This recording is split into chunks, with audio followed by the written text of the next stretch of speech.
Pala saint Thomas കോളേജിലെ NSS യൂണിറ്റും lions club of മാഞ്ഞൂരും സംയുക്തമായി എയ്ഡ്സ് ബോധവൽക്കരണ ക്ലാസ് നടത്തി. പ്ലാറ്റിനം ജൂബിലിയോടനുബന്ധിച്ച് നടന്നുകൊണ്ടിരിക്കുന്ന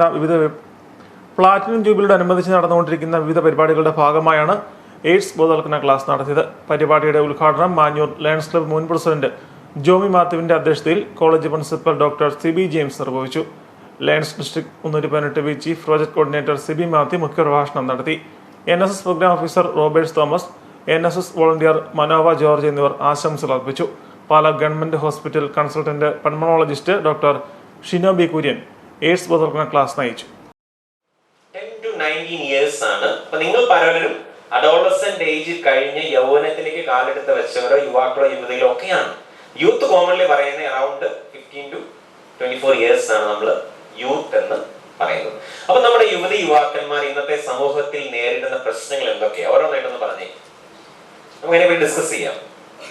പറഞ്ഞു. മോളുടെ പ്രശ്നമാണെന്നില്ല, ജനറൽ പറയുന്ന ഓരോരുത്തരും പ്രശ്നമാണ്, തെറ്റിദ്ധരിച്ചേക്കരുത് കേട്ടോ. ഡ്രഗ് അബ്യൂസ് അല്ലേ, ഭയങ്കര കോമൺ ആണ്. ഇപ്പൊ നമ്മുടെ ഒരു സുഹൃത്ത് തരുന്ന ഒരു ചോക്ലേറ്റ്, ഒരു മുട്ടായി, ഒരു ജ്യൂസ് പോലും വിശ്വസിച്ച് കഴിക്കാൻ പറ്റൂ എന്നുള്ളത് ഇന്നത്തെ കാലത്ത് വലിയ സുഹൃത്തുക്കൾ വിശ്വസിക്കുന്നത് നല്ല കേട്ടോ ഒരു ക്വസ്റ്റ്യനബിൾ ആണ്. ഓക്കെ, അതിനെപ്പറ്റി നമ്മൾ അല്പം മനസ്സിലാക്കാം.